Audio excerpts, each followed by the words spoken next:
Hey everyone! So, you're gearing up for the COMSATS or NTS NAT test, right? Well, you've come to the right place. We are about to break down a real, proven strategy that's all about preparing smart, not just hard, so you can turn that university dream into a reality. Let's dive right in.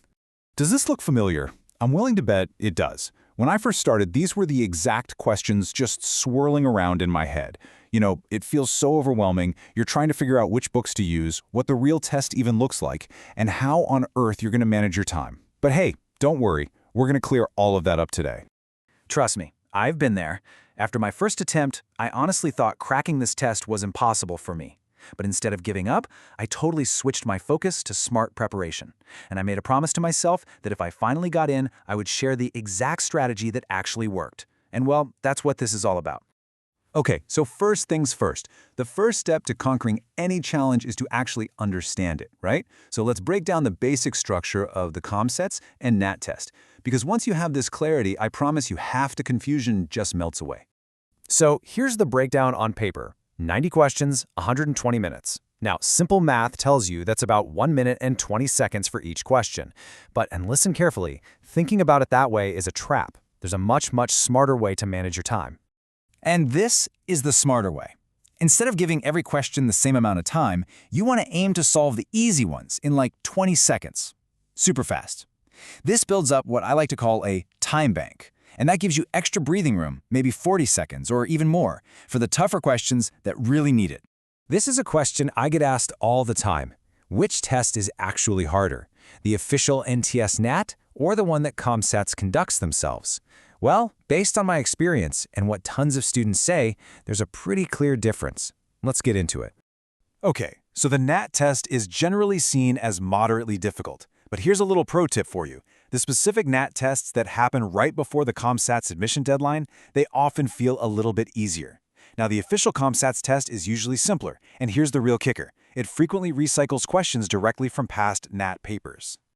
Listen up, because this is so important. If COMSATS offers 2 test dates, you need to pour all your energy into that first one. From what we've seen over the years, the second attempt can sometimes be a bit tougher, so you really want to give yourself the best possible shot right out of the gate. All right, this is the part you've been waiting for. This is the core of it all. Forget about wasting time on a dozen different books and random advice you see online. This is a streamlined, efficient strategy that focuses only on what truly matters to get a high score. Here it is, the 4-step game plan. Number 1, you start with past papers. And I mean actual images of the test booklets, not those random PDFs floating around. This shows you the real pattern. Second, for the logic-based sections, the STEP NAT lectures are absolute gold. Third, for your main subjects like physics or math, your own textbooks are your best friend. Just focus on the basics. And finally, for English, just stick to the past papers and those lectures. Seriously, that's all you need. And as you're going through all those lectures and past papers, you have to do this. Actively create your own short, concise notes. These aren't for learning new stuff, they're purely for revising. I'm telling you, the day before the exam, these little notes will be the most valuable thing you have for a quick, effective refresh. They are absolute lifesavers. Look, you do not need expensive academies to crack this test. The best resources are often free and literally at your fingertips. You just have to know where to look. So let's talk about how to study smart without breaking the bank. These right here are your best friends during prep. Join all the student-run WhatsApp and Facebook groups you can find. They are absolute treasure troves of authentic past papers and notes. Check out the free resources on the ECC app. And hey, if you have a friend with a STEP login, don't be shy. Ask if you can borrow it to access those crucial lectures. So this is the most crucial mindset shift you need to make. You are not preparing for your board exams where you have to memorize every single line of a textbook.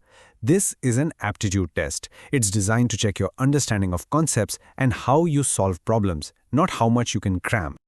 All right, so knowing what to do is important, but knowing what not to do, that can save you weeks of wasted effort. Let's go over the most common traps that so many students fall into year after year. Here are the big 3. First, please do not put all your faith in one single prep book. They can be good for practice, sure, but the real paper is not made from them. Second, and this is the biggest mistake you can possibly make, is ignoring authentic past papers. They are your single most important tool. And third is failing to make your own revision notes, which, as we've said, is a total lifesaver. So you've done the hard work, you've prepared smart, now it's all about execution. It's game day. Let's build a clear, simple game plan to make sure you perform at your absolute best inside that exam hall. Here's your exam day checklist. Number 1, get a good night's sleep. It sounds simple, but it's crucial. Pack your essentials. A watch for pacing is a must. And a little tip, a marker genuinely fills those answer bubbles way faster than a ballpoint. In the exam, stick to our 20-40 rule. If a question stumps you, just circle it and move on. Don't let one hard question ruin your whole test. And for that analytical section, take a deep breath, read the scenario carefully first. The questions that follow will suddenly become so much easier. You know, preparation can be a really long and sometimes frustrating journey. And there are going to be moments when you feel like giving up. It's in those moments that you have to find your own source of motivation to keep you going. For me, this was the line. This was the line I repeated to myself over and over and over again. Whenever I felt overwhelmed or started doubting myself after a tough practice test, this simple phrase just brought my focus right back. It's a reminder that the biggest barrier is often just in our own mind. So, at the end of the day, the most important thing to remember is this. You do not need to be some top-of-the-class genius to get into COMSATS. You just need to be smart with your strategy, you need to be consistent with your practice, and you need to be focused on what really matters.